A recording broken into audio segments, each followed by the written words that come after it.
తెలంగాణను ఊపేసిన టాపిక్ గురించి మాట్లాడుకోబోతున్నాం. First topic వచ్చేసి పింక్ లోటస్. అసలు బీజేపీలో బీఆర్ఎస్ విలీనానికి ప్రయత్నం జరిగిందా? ఇప్పుడు తెలంగాణ రాజకీయాలను ఊపేస్తున్న వ్యవహారం ఇదే. ఇటు చిట్చాట్లో కవిత చెప్పిన ఒక విషయం పొలిటికల్ గా ఒక్కసారిగా హీట్ ను పెంచేసింది.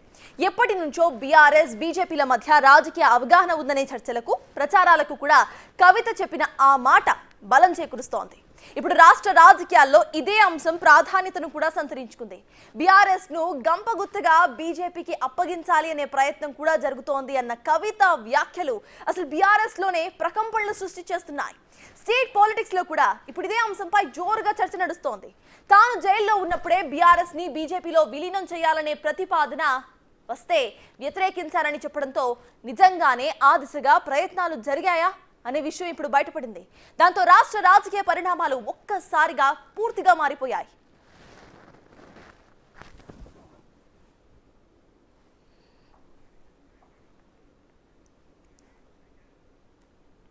మరి బీజేపీలో బీఆర్ఎస్ విలీనానికి ప్రయత్నాలు జరిగాయి అన్న కవిత వ్యాఖ్యలు ఇటు తెలంగాణ రాజకీయ వర్గాల్లో పెద్ద దుమారాన్ని రేపాయి. ముఖ్యంగా చెప్పాలంటే కవిత కమెంట్స్ బీఆర్ఎస్ లో అంతర్గతంగా పెద్ద ప్రకంపనలు సృష్టిస్తున్నాయి. తాను జైల్లో ఉన్నప్పుడు ఇలాంటి ప్రయత్నాలు జరిగాయి అని చెప్పడం, వాటిని పార్టీలో కొందరు నేతలే చేశారని పరోక్షంగా ఆరోపించడంతో బీఆర్ఎస్ ని డిఫెన్స్ లో పడేసింది. అయితే చిట్చాట్లో కవిత చెప్పిన విషయంలో ఎంతవరకు నిజం ఉంది, ఆ దిశగా ప్రయత్నాలు చేసింది ఎవరు అనే చర్చ కూడా నడుస్తోంది. ఇప్పటికే బీఆర్ఎస్ బీజేపీకి బి టీమ్ అని కాంగ్రెస్ ఆరోపిస్తూనే వస్తోంది. ప్రత్యర్థి పార్టీలు కూడా ఇలాంటి విమర్శలు ఆరోపణలు ఎప్పటి నుంచో చేస్తున్నా వాటిని ఎవరూ పెద్దగా పట్టించుకోనే లేదు. ఇప్పుడు కవిత స్వయంగా ఇలాంటి వ్యాఖ్యలు చేయడంతో తెర వెనుక బీఆర్ఎస్ బీజేపీ మధ్య సంబంధాలు ఉన్నాయి అనే అనుమానాలు మరింత పెంచింది.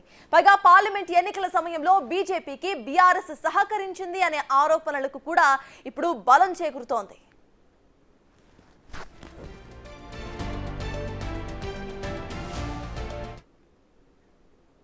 కవిత తన అన్న కేటీఆర్ని టార్గెట్ చేసినట్లుగా కనిపిస్తోంది. వీళ్ళిద్దరి మధ్య కూడా అంతర్గతంగా ఉన్న పంచాయతీ పార్టీని ఇరకాటంలో నెడుతోంది అనే వాదనలు వినిపిస్తున్నాయి. తన లేఖను అసలు ఎవరు లీక్ చేశారు, తనపై జరుగుతున్న ఈ తప్పుడు ప్రచారంపై పార్టీ ఎందుకు స్పందించడం లేదని కవిత ప్రశ్నించడం చూస్తూ ఉంటే ఆమెను బీఆర్ఎస్ నుంచి దూరం చేసేందుకు నిజంగానే కుట్ర జరుగుతుందా అనే అనుమానాన్ని రేకెత్తిస్తోంది. ఇప్పటికే అధికారం కోల్పోయి పార్లమెంట్ ఎన్నికల్లో ఘోర పరాజయం పాలైన బీఆర్ఎస్ అంతర్గత కలహాలు, బీజేపీలో విలీనం ప్రతిపాదనలు లాంటి పరిణామాలతో పార్టీ భవిష్యత్తును మరింత అగాధంలోకి నెట్టేస్తున్నాయి.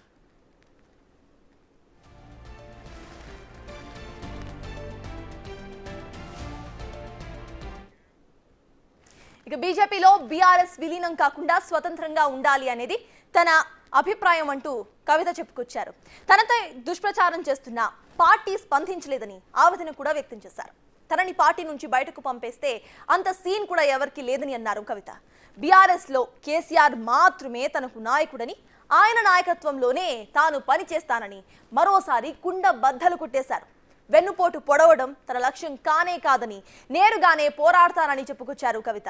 కొత్త పార్టీ అవసరమే లేదని, ఉన్న పార్టీని బాగా చూసుకుంటే చాలని లేఖలో తాను చేసిన సూచనల్లో ఒక్కటైనా తప్పుందా అని కవిత ప్రశ్నించడం ఇప్పుడు హాట్ టాపిక్ గా మారింది. కేసీఆర్ ని నడిపించేంత పెద్దోళ్ళైపోయారా అని ప్రస్తావించడం కూడా మరో చర్చకు దారితీస్తోంది.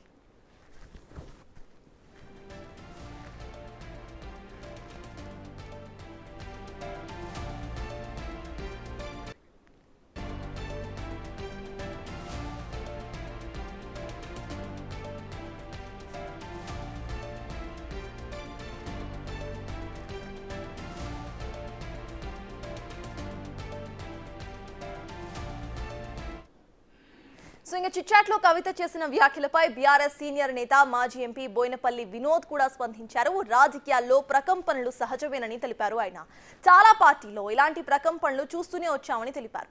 బీఆర్ఎస్ కు ఇదే మొదటిది, చివరిది కాదని అన్నారు. కవితలో ఇంత ఆవేదన ఉన్న విషయం ఇప్పుడే చూశామని, త్వరలోనే సమస్యలు ఖచ్చితంగా సద్దుమణుగుతాయని తెలిపారు. బీఆర్ఎస్ టీడీపీ, కాంగ్రెస్, వామపక్ష పార్టీలతో కలిసి పనిచేసిందని, ఒక్క బీజేపీతో మాత్రమే పనిచేయలేదని అన్నారు. బీజేపీతో కలిసి పనిచేయాలి అనుకుంటే ఎప్పుడో పొత్తు పెట్టుకునే వాళ్ళమని అన్నారు. అయినా చిట్చాట్లో మాట్లాడిన దానికి షోకాజ్ నోటీసులు అసలు ఎలా ఇస్తామని అన్నారు వినోద్. కవితను కలిసి మాట్లాడే ప్రయత్నం కూడా చేస్తున్నానని అన్నారు.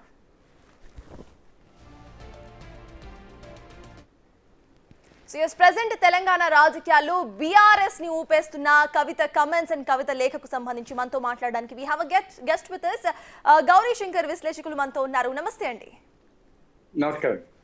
సో ప్రెసెంట్ చూస్తున్నాము, ఎప్పటి నుండో నడుస్తున్న ఎపిసోడే ఇది. కవిత లేఖ ఎప్పుడైతే రిలీజ్ అయ్యిందో అప్పటి నుండి కూడా అసలు కంప్లీట్ గా పాలిటిక్స్ అన్ని మారిపోయాయి. కవిత కొత్త పార్టీ పెడతారా లేదా ఇటువంటి క్వశ్చన్స్ కూడా వస్తున్నాయి. ఇటువంటి టైంలో కవిత వెన్నుపోటు గురించి మాట్లాడటం, లేకపోతే నేరుగానే నేను పోరాడతా అనటం అసలు ఎలా చూడాలంటారు? ప్యూర్లీ ఫ్యామిలీ ప్రాబ్లమ్ అమ్మా. ఫ్యామిలీలో డిస్ప్యూట్ ఇది, పవర్ స్ట్రగుల్ ఉంది ఫ్యామిలీలో. అండ్ సెకండ్ థింగ్, కవిత గారు ఇప్పుడు లేఖ రిలీజ్ చేశారు. బీఆర్ఎస్ బీజేపీలో విలీనం చేస్తున్నా అంటే తను జైలు నుంచి వచ్చిన ఎన్ని రోజులైంది? జైల్లో ఉన్నప్పుడే కదా తను తెలిసింది అంటుంది కదా. కాబట్టి ఇట్ ఇస్ నథింగ్ అమ్మా, ఇట్స్ స్ట్రాంగ్ అండ్ టీకప్ అన్నట్టు వాళ్ళ ఫ్యామిలీ డిస్ప్యూట్ అది. అండ్ ఐ థింక్ ఇవన్నీ మీడియాలో ఎందుకు చెప్తున్నారో అర్థం కాలేదంటే just I don't know, surprise. ఎందుకంటే అక్కడ ఏముంది, కేసీఆర్ గారు ఉన్నారు, పార్టీ ప్రెసిడెంట్, చీఫ్ అతనే ఉన్నాడు, ఎస్టాబ్లిష్మెంట్ చేశారు పార్టీని. పిలిచి తన కొడుకుని కూతుర్ని కూర్చోబెట్టి మాట్లాడితే అయిపోతుంది కదా డిస్ప్యూట్. ఇది మీడియాలో లెటర్ రాయటం ఏంటి, మీడియాలో లీక్ చేయటం, ఎంత చిట్ చాట్ చేసి మళ్ళీ మీడియాలో చెప్పటం, దానికి మనకి మీడియా దానికి గెస్ట్ చేయటము. It's purely family dispute. It's ఫ్యామిలీలో ఉన్న పవర్ స్ట్రగుల్ నడుస్తుంది. She wanted to have our own position ఉండాలి, తనకు నాకు కరెక్ట్ ఇది రెస్పెక్ట్ ఉండాలి పార్టీలో అని తను చెప్తా ఉంది. తను రాసిన లెటర్ లీక్ అయింది. ఆ లెటర్ లీక్ అయినా ఎక్కడ పోతుంది, ఎవరు లీక్ చేస్తారు అది? తను వాళ్ళ ఫాదర్ రాసిన లెటర్ వాళ్ళ ఫ్యామిలీలో ఉన్న క్లోజ్ ఫాదర్ దగ్గర ఉన్న వాళ్ళకి తెలుస్తుంది కదా. కాబట్టి I think it's purely family affair. అనవసరం మీడియాలో వస్తా ఉన్నాయి అన్ని, మీడియాలో లీక్ చేస్తా ఉన్నారు, మీడియాలో చిట్ చాట్ చేస్తాం. మీడియాలో డిబేట్ ఎక్కువ ఉంది. అసలు ఫ్యామిలీలో ఉందో లేదో నాకు అర్థం అవ్వట్లేదు, కానీ మీడియాలో మాత్రం చాలా డిబేట్ నడుస్తుంది. అయితే గౌరీ శంకర్ గారు, పొలిటికల్ పార్టీస్ లో చాలా సార్లు ఇటువంటి ఫ్యామిలీ కొలిజన్స్ నడుస్తూ ఉంటాయి. ఇటువంటి ఇష్యూస్ వల్ల పార్టీస్ మేజర్ బ్యాక్లాష్ ని ఎదుర్కొన్న సందర్భాలు చాలా ఉన్నాయి. For example YSRCP in Andhra. So అటువంటి సిచ్యువేషన్ ఇటు బీఆర్ఎస్ కి కూడా మళ్ళీ వచ్చే అవకాశం ఉందనుకోవాలా మనం? డిఫరెంట్ ఒక ఎన్ని ఫ్యామిలీ పొలిటికల్ పార్టీస్ లో ఇదే ఉంటుంది. మన తమిళనాడులో చూసినా, ఉత్తరప్రదేశ్ చూసినా, ఏదైతే ఫ్యామిలీ పార్టీస్ ఉన్నాయో where father mother daughters brothers అందరు కలిసే ఫ్యామిలీ, వాళ్ళే ఈ పొజిషన్ ఉన్న దగ్గర ఇదే సహజంగా ఈ ప్రాబ్లం అవుతుంది. The same thing in BRS. ఇప్పుడు కేసీఆర్ గారు పార్టీ ఎస్టాబ్లిష్మెంట్ చేశారు. Next in line is KT Rama Rao గారు. నెక్స్ట్ ఎవరు ఉండరు చెప్పలేదు, తను కవిత గారు డాటరు. అండ్ మళ్ళీ హరీష్ రావు గారు ఉన్నారు, దాంట్లో మళ్ళీ సంతోష్ ఉన్నాడు. దాంట్లో these are the 5 key players దీంట్లో ఈ పార్టీ పొలిటికల్ పార్టీలో. And already they establish undeclared నామ్ ఏంటి అని అంటే బీఆర్ఎస్ లో after KCR it is KT Rama Rao. And ఆయనకి ఇంపార్టెన్స్ ఇస్తా ఉంటుంది. ఈ సెకండ్ ఇన్ కమాండర్ తెలిసిపోయింది, ఈయన working president of the party. అందరికి పార్టీలో అందరికి తెలిసిందే కదా. నెక్స్ట్ ఈస్ కేటీఆర్ అని. Public she wants equal status, equal. మళ్ళీ ఏ ఫాదర్ కూడా 2 పవర్ సెంటర్లు ఎందుకు పెట్టుకుంటారు? కేసీఆర్ గారు ఎందుకు 2 పవర్ సెంటర్లు పెట్టుకుంటారు? కాబట్టి తను కేటీఆర్కే పెట్టారు. డాటరు జాగృతి తను నడిపిస్తా ఉంది, తెలంగాణ జాగృతి.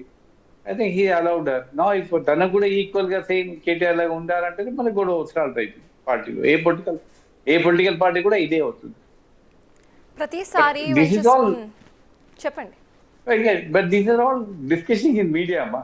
Why doesn't KCR garu immediately పిలిపించి తన కొడుకుని కూతుర్ని పిలిపించి మాట్లాడి అసలు ఏంటి గొడవ ఏంటి, వాళ్ళకి ప్రాబ్లమ్స్ ఏంటి సాల్వ్ చేయొచ్చు. I think he has to solve it ultimately. మనం మీడియాలో ఎన్ని చెప్పుకున్నా కూడా, మీడియాలో ఎన్ని రాసినా కూడా, మీడియాలో ఎన్ని లీక్లు ఇచ్చినా కూడా nothing is going to happen in the political party.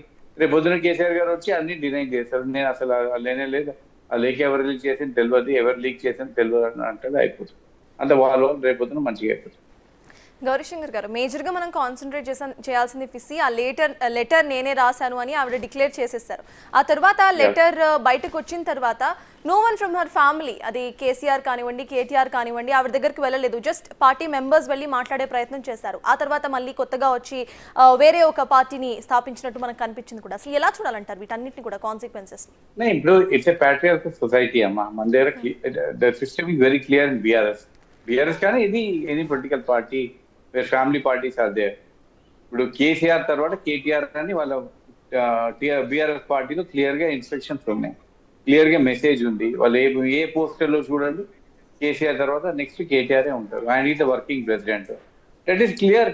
తర్వాత లిగసీ కేసీఆర్ తర్వాత KTR legacy will take over legacy అని క్లియర్గా ఇన్స్ట్రక్షన్స్ ఉంది. పార్టీ లీడర్స్ కార్యకర్తలు కూడా అదే చెప్తా ఉన్నారు, మాకు నెక్స్ట్ కేసీఆర్ తర్వాత నెక్స్ట్ కేటీఆర్.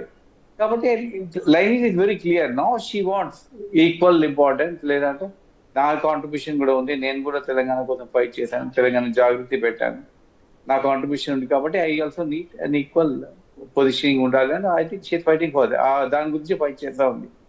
కానీ ఒక 2 పవర్ సెంటర్స్ అలౌ చేస్తారా అంటే మళ్ళీ గొడవలు అవుతాయి. కాబట్టి కేసీఆర్ గారు ఇప్పటిదాకా సైలెంట్ గా ఉన్నారు. ఐ థింక్ వాళ్ళు పిలిపించి ఫ్యామిలీలో కూర్చొని సెటిల్ చేసుకుంటే అయిపోతుంది.